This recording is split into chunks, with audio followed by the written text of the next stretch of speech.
Hey everyone, happy Friday, and welcome back to another Friday Facebook Live. I hope everyone had a good week. Quick update on my week. Everyone in the house is feeling much better. No one is sick currently, which is great. My calf is on the mend. It's definitely not anywhere near 100%. But I can walk pretty much normally for the most part. Sometimes it gets a little bit sore and I limp around, but it's doing better than it was last week, which is positive. Maybe at some point I'll talk a little bit about some of the things I've been doing to help it feel better. But we'll say that for another Facebook Live.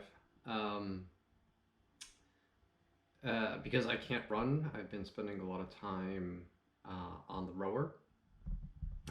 So I really enjoyed rowing and haven't been doing it that much, but it's good to get back on that. I really enjoy rowing. It's a good full body workout and it doesn't stress my calf too much. So it's kind of a nice benefit to not being able to run. Even though running this time of year in the fall here in New Hampshire is particularly nice. So I'm kind of missing the trails a little bit, but I do like rowing. So anyways, today I wanted to kind of talk about the subject of eating differently, and not particularly eating differently than, but I guess specifically about eating differently than maybe other family members, or how do you, if you decide to change your diet in some way, and maybe the rest of the family isn't on board, how do you deal with those things? This can be oftentimes a challenging situation because, ideally you change your diet in some way and maybe the rest of the family makes the change as well.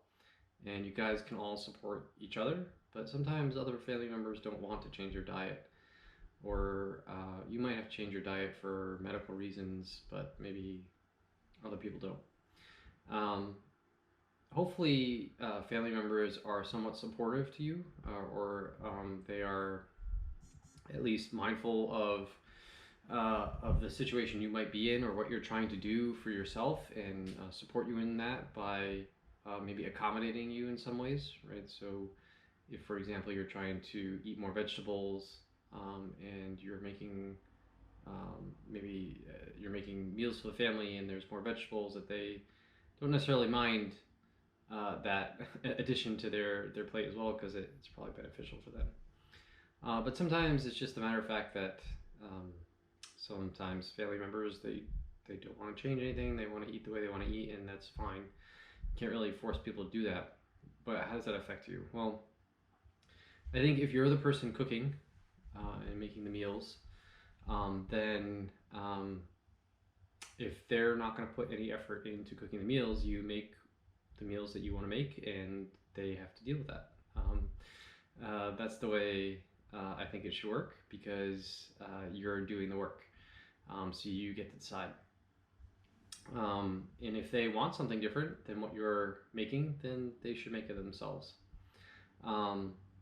Now, this is probably an easy thing for other adults to deal with, but maybe not so much for kids. And I'm going to make the argument that if you are making meals for your kids, probably everything you're eating should be stuff that they can eat too.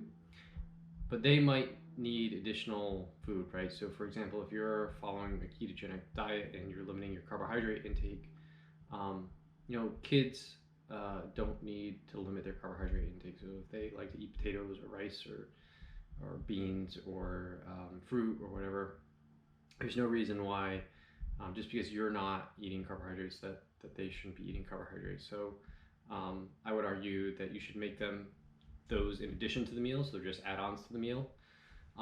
And this poses somewhat of a problem because some people might have a hard time resisting these foods, right?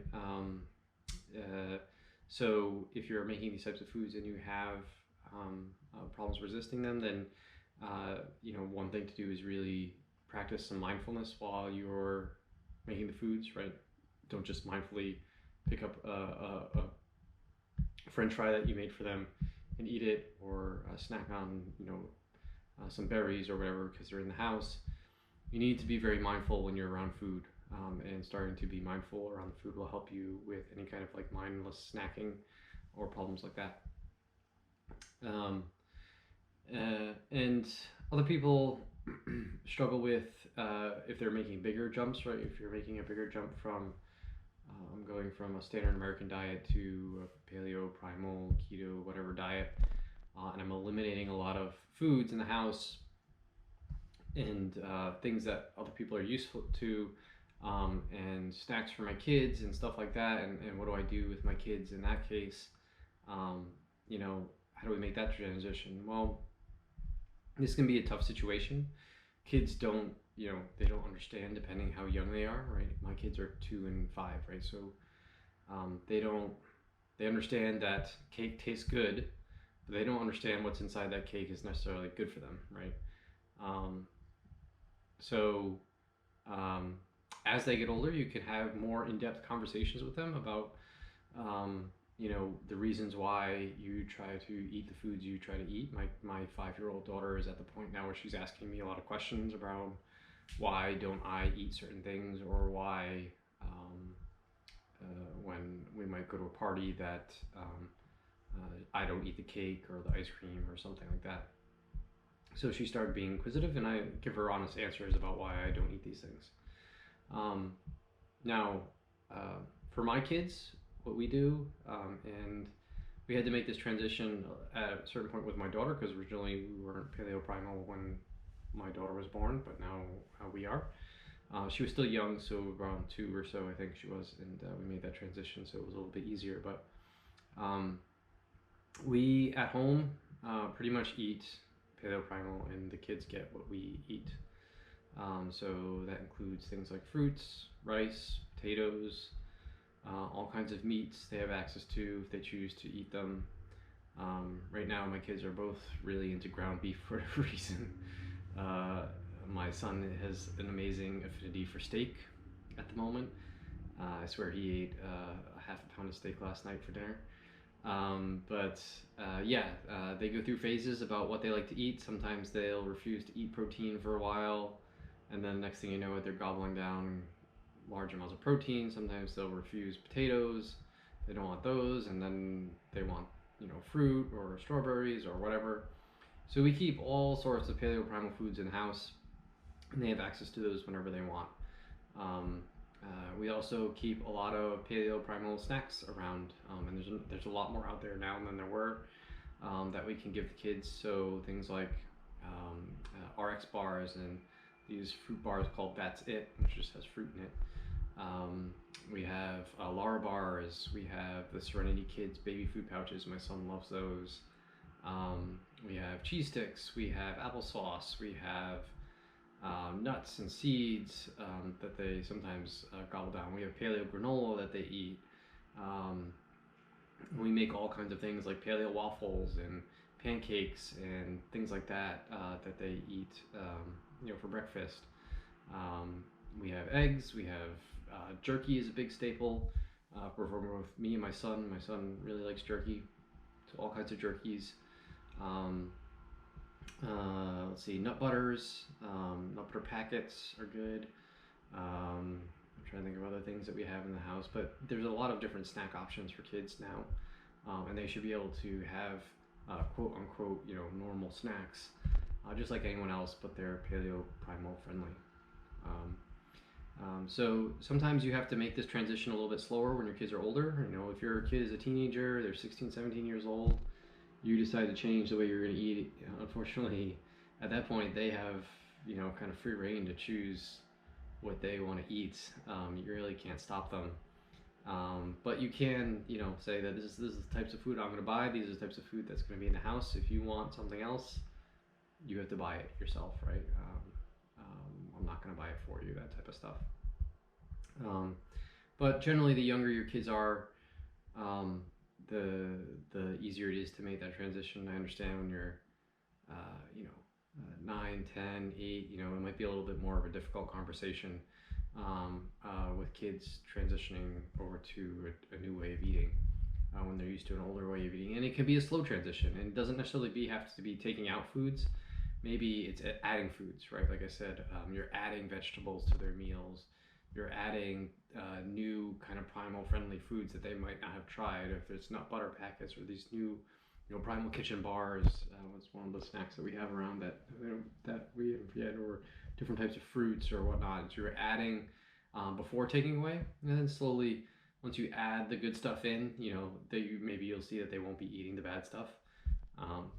They may want the bad stuff, but if you have them eat the good stuff first, maybe they won't be as hungry for the bad stuff, and you can take that stuff slowly out, right? That might be one strategy as well. And like I said, with adults that are in the house, at that point they have their free reign to do what they want to do. You are going to have, if you have a husband or a wife or whatever, as a partner of some kind that doesn't change their ways, and they keep things in the house that are tempting to you, that cookies or cakes or chips or crackers that you don't want to eat, but you have a hard time resisting. You can talk about maybe ways of putting them in certain places so they're out of your sight line, they're not in your kitchen, they're not around you all the time, so you might be less tempted. Maybe have them stash them someplace that you don't know, so you can't see them. Maybe ask them politely to try to resist eating them in front of you if that's a problem. And generally, if these people care about you and are interested in or are supportive of things that you're trying to change in your life, they'll accommodate you, I think, if you have an honest discussion with them as well. So I hope you find some of these strategies useful as far as dealing with situations where maybe not everyone's eating the same way. And I'll say for myself that I was the one that started the transition to a paleo primal diet before my wife was on board or anything like that. And what we did was basically the meals that I made were paleo primal friendly, and she ate them and she enjoyed them, right? I mean, paleo primal cooking is delicious, right? I mean, it's not like she can't she would think they're gross. Maybe if I made like liver or something like that, but things that I know she maybe doesn't care for, I just eat by myself. But for the most part, she had no problem with the meals I was making, and eventually she just kind of picked up, my eating habits and the way we eat and whatnot, and she kind of transitioned over just by happenstance. So I think when you have maybe family members that are resistant at the beginning to the dietary transition, that maybe just by setting an example, lots of times they might kind of drift over to your way of eating, just because if you're doing all the cooking and buying the food and whatnot, it's their option. They have no other option, right? Unless they want to make the food themselves or buy the food themselves. So it doesn't have to be an all or nothing thing for the entire family, but it certainly makes it easier at times. But I think generally people need to be accommodating to the people that they love and understand the changes that they're making and what they're trying to do, and be supportive of that. And most people are. And having honest conversations with older individuals, adults, and coming to some agreement about the meals that you're going to make and the foods you're going to keep in the house and stuff like that are great things to do as well. And most times they're supportive. So I hope you find these tips useful. I know it's a challenging situation, but something I think can be addressed and is certainly doable. So if you have any questions or problems or other things that maybe I didn't address in this video, please leave them in the comments, reach out, Facebook message me, leave in the comments of the video, or reach out in Facebook anyhow, or email or Instagram or whatever you want to do. Always happy to help. And until next week, I'll talk to you guys then.